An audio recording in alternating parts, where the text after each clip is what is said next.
केशव और सोनू दो भाई रहा करते थे।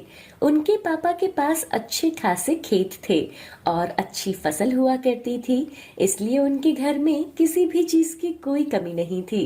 फिर कुछ समय के बाद उनके पापा को कैंसर हो गया और उनकी मौत हो गई।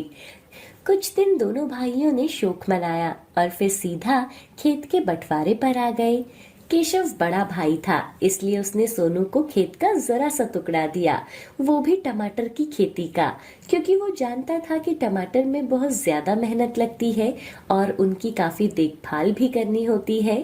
केशव की पत्नी बोलती है, अजी आपने ना बिल्कुल सही किया, वो देवर जी को टमाटर वाला खेत दे दिया और हमारे पास ज्यादा जमीन आ गई। अब आगे जाकर ये जमीन हमारे बच्चों के काम आएगी। हाँ, इसीलिए तो मैंने उसे वो कम जमीन दी है, और वो भी टमाटर वाला खेत जिसमें मेहनत दोगुनी होती है। बाजार में इतना मुनाफा भी नहीं होता। सोनू छोटा था और वो अपने भाई की बहुत इज्जत करता था। उससे बिना कोई सवाल जवाब किए उसने टमाटर की खेती ले ली। अब उसकी पत्नी उससे कहती है, अजी आपने भाई साहब को कुछ बोला क्यों नहीं, और आपने वो टमाटर वाला खेत क्यों लिया? कोई बात नहीं, खेती तो खेती होती है, चाहे टमाटर की हो या फिर किसी और चीज की। मेहनत सब जगह लगती है। सोनू मेहनती था, वहीं केशव को बस बैठकर खाने की आदत थी। उसके खेत भी कोई और संभाल रहा था। वहीं दूसरी ओर सोनू अपने खेतों पर इतनी मेहनत कर रहा था, लेकिन फिर भी उसे कोई मुनाफा नहीं हो रहा था। सोनू के घर पर अब बहुत ज्यादा दिक्कत होने लगी थी।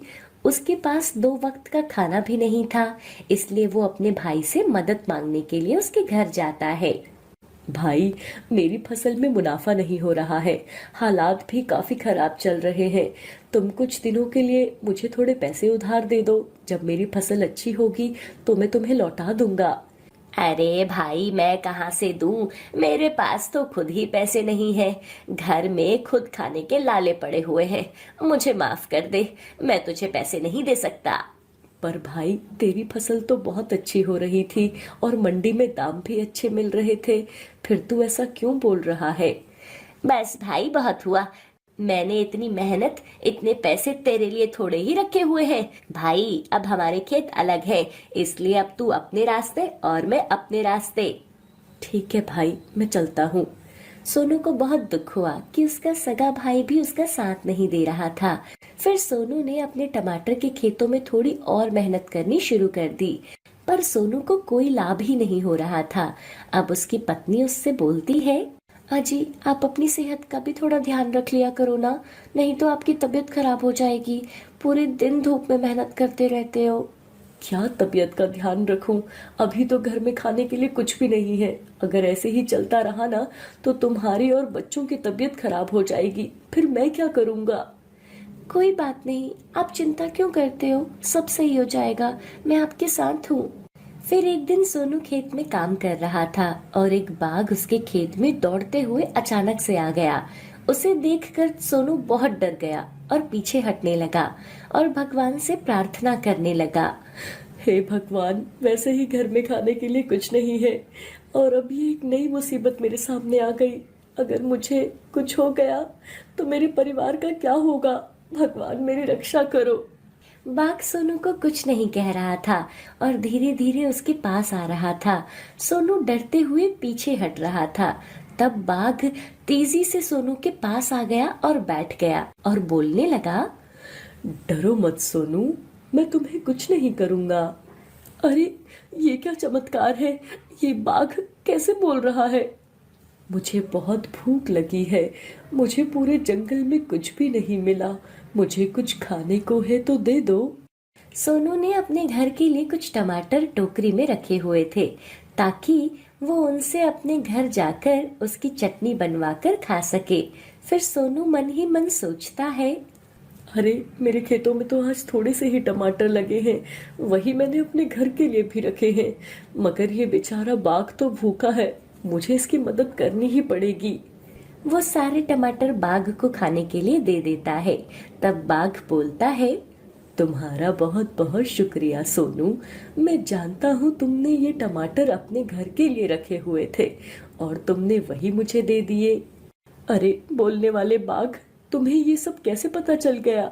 तभी वो बाघ एक विशाल बाघ का रूप ले लेता है। उसके शरीर से तेज रोशनी निकल रही थी। मैं माँ दुर्गा का चमत्कारी बाघ हूँ। मैंने तुम्हारे मन की बात सुन ली। मैं जान गया हूँ कि तुम्हारी क्या क्या समस्या है, पर तुम चिंता मत करो, सब सही हो जाएगा। मैंने आपकी मदद इसलिए नहीं करी क्योंकि मुझे कुछ बदले में चाहिए था। ये तो मेरा फर्ज था, इसलिए मैंने ऐसा किया। सोनू, तुम्हारे हालात इतने खराब हैं, तब भी तुम सबकी मदद करते हो। यहाँ तक कि कुछ समय पहले तुमने एक गर्भवती बकरी की मदद की थी। इसलिए ही मैं तुम्हें ये वरदान देता हूँ, तुम्हारे टमाटर के खेत हमेशा भरे रहेंगे और हमेशा इन पर टमाटर लगेंगे। तुम्हें कभी भी अब खाने की कमी नहीं होगी। ये मेरा आशीर्वाद है। चमत्कारी बाघ ये कहकर वहां से गायब हो जाता है। तभी सोनू के टमाटर के खेत अचानक से ही अच्छे हो गए और उसकी बेकार फसल अब दोगुनी हो गई। पूरे खेत में एकदम ताजे लाल टमाटर लगे हुए थे। और फिर सोनू सारे ताजा ताजा टमाटर बाजार में बेच देता है। फिर अपने घर के लिए राशन और ताजे टमाटर लेकर जाता है और घर पर स्वादिष्ट खाना बनवाता है। और फिर अपनी पत्नी को सारी बात बताता है। अजी, आपकी मेहनत को देखकर ना भगवान जी ने साक्षात आपको दर्शन दिए हैं। मुझे आप पर गर्व है। नहीं नहीं, ये सब तुम्हारी और बच्चों की मेहनत का नतीजा है। अगर तुम लोग मेरा साथ नहीं देते तो हमारा मुसीबत का समय नहीं कटता। फिर सोनू ने टमाटर सूप की कंपनी में अपने खेत के टमाटर को सप्लाई करना शुरू कर दिया। उसके बाद सोनू का काम बहुत ही अच्छा चलने लगा। ये सब देखकर उसका भाई उससे जलने लगा और उसकी फसल खराब करने का प्लान बनाने लगा। आखिर ये सोनू इतने पैसे कैसे कमा रहा है? अगर मैं इसके टमाटर की खेती को ही नष्ट कर दूं, फिर ये पहले जैसा ही कंगाल हो जाएगा। केशव ऐसा ही करता है, मगर उसका नतीजा उल्टा हुआ। उसकी खुद की फसल खराब हो गई और वो अपने भाई के घर गया। सोनू भाई, मुझे माफ कर दे। आज मेरे पास कुछ नहीं है, मेरी सारी फसल खराब हो गई। मेरी थोड़ी मदद कर दे भाई। हाँ हाँ भाई, क्यों नहीं, सब आप ही का तो है। भाई, मैंने तेरे साथ इतना बुरा किया, फिर भी तू मेरी मदद करने के लिए हाँ कह रहा है। तू तो सच में बहुत अच्छा इंसान है। सोनू की ये बातें सुनकर उसके भाई को अपने किए का पछतावा होता है। सोनू अपने भाई की मदद करता